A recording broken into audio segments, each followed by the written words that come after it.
Totoo ba tong nakikita ko? O hindi pagod lang siguro to?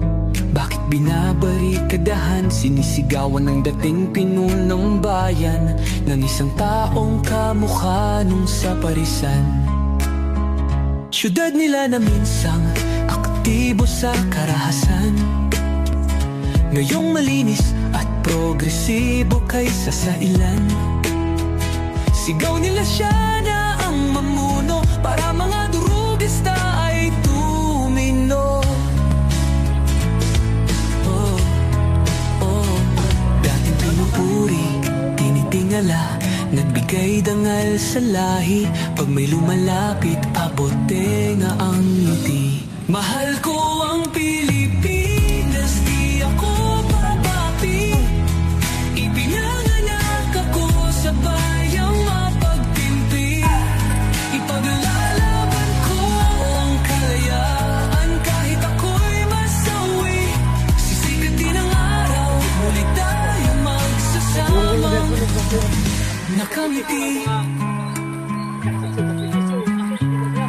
Inangat ang uniforme, kupas na may bahid ng das. Dudublihin ko sahod nyo, wag na kayo lumihis ng landas.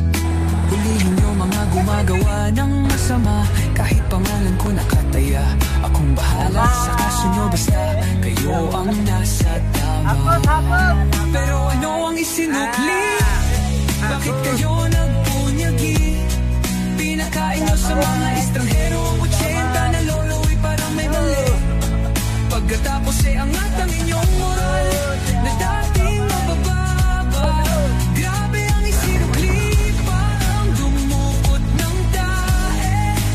Tapos nilagay sa kamay, sabay sampal sa kanyang mukha. Mahal ko ang Pilipinas, di ako papabi. Puding sa school.